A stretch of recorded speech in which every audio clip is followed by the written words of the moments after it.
everybody, Max Gorden with Fox Business here. I'm in the deserts of Southern California, about an hour and a half or so outside of Los Angeles at the Mojave Air and Spaceport.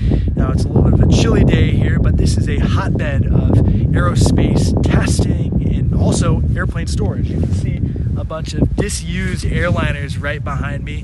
They store them here for the dry desert climate. We've also seen some pretty cool aircraft here. Saw a P-51 Mustang take off, kind of the past of aerial warfare. But today we're looking to talk about the future, and the future is right here. This is Project Talon from Northrop Grumman. This essentially is an automated fighter aircraft.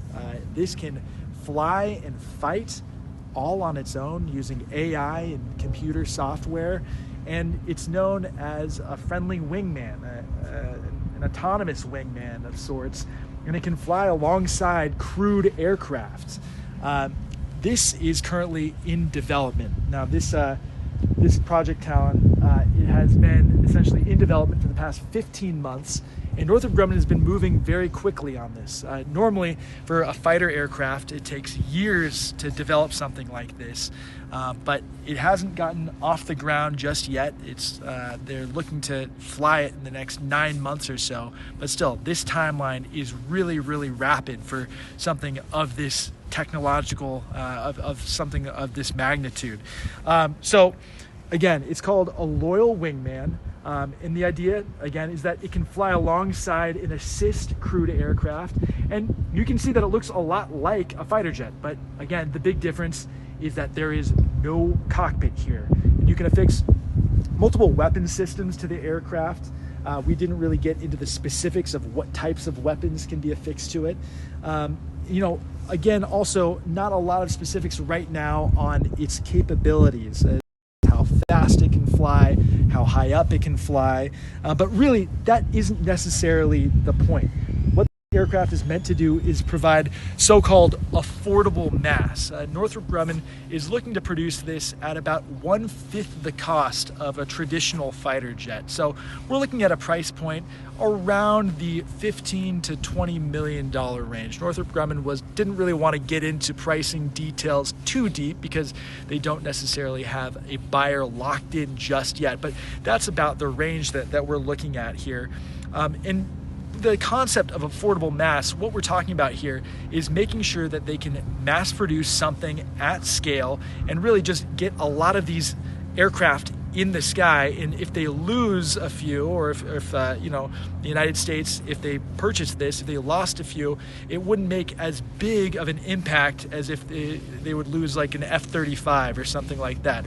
Also, of course, there's the issue of loss of life. If something like this gets shot down, well, there's nobody on board, and so no American servicemen would die. Now, there's been a lot of lessons that have been learned in the conflict in Ukraine, namely drone warfare. And in Ukraine, really the technology is turning over every few weeks. They're getting more and more complex.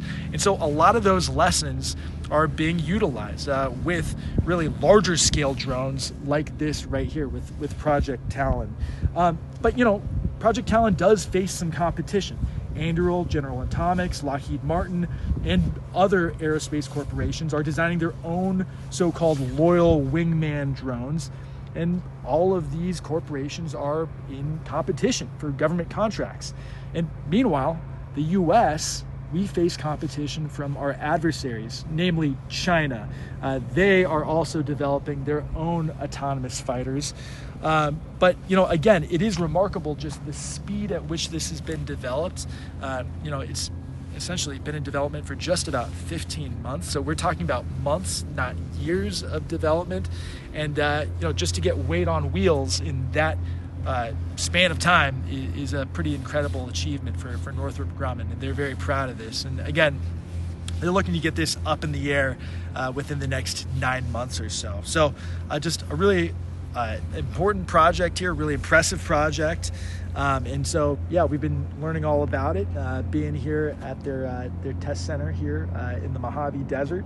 But yeah, it's been really interesting. And I think also what has been interesting about this project is that it opens up the idea of sort of the discussion about using AI in warfare. And there's a lot of ethical questions about this. Likely, this will still have a human at the other end when it comes to pulling the trigger, to firing a missile.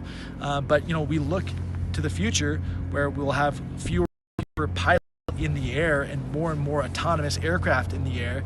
And what does that mean for the future of warfare? So a lot of interesting questions, a lot of debate that this opens up.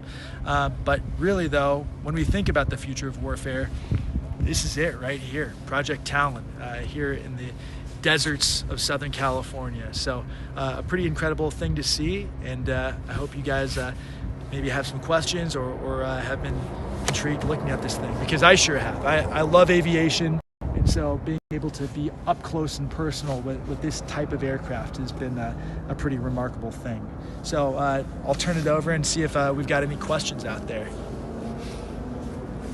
People are asking, what are they asking? It's not a secret. Got my producer Marcus. Yeah. He's working on the. So why isn't this a secret if it's a military aircraft? Well, it isn't a secret.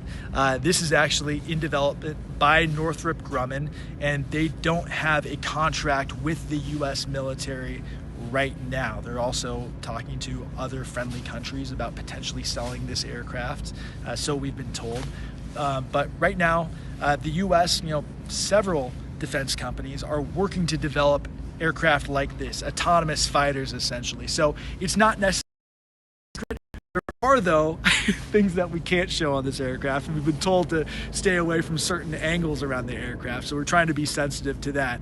But I think the development of these types of aircraft, it's a pretty well-known fact.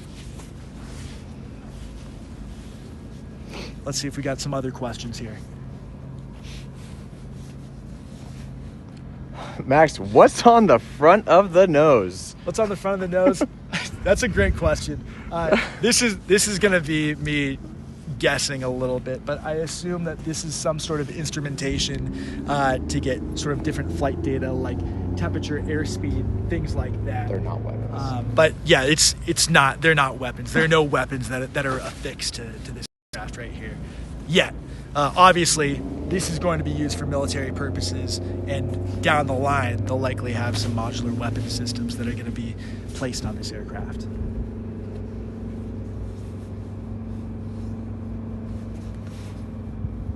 So they want some stats. So how high can it fly? How fast can it go, Max? Those are all really good questions. Again, we're getting some questions relayed by my producer, Marcus, here. We didn't get into the specifications of this aircraft. Northrop Grumman is keeping those specs pretty close to the chest right now. It isn't necessarily, so we've been told, going to compete head-to-head with the latest fighter jets.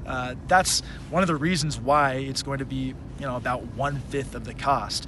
But really, when we talk about this affordable mass concept, it will be able to put up a good fight against these jets, and it's going to prove to be a tough adversary out there. So while we don't have those specs about speed, how high it can go, we do know that it is going to be a tough adversary out there, and it'll work hand in hand with those crewed fighter jets that we do have.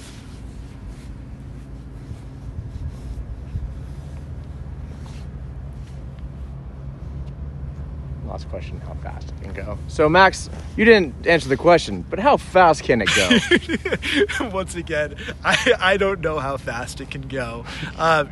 Again, Northrop Grumman keeping those specifications pretty close to the chest.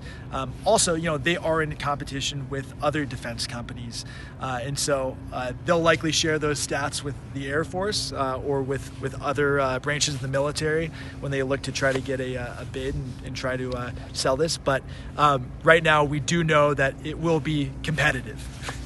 That's the last question. So all right, that's going to be the last question, so I'm going to leave it there. But yeah, a really impressive piece of machinery right here. Really cool to see it up close, and likely a lot of those questions that folks are asking, you'll get answers to in the coming years. So thanks for watching. Thanks for tuning in.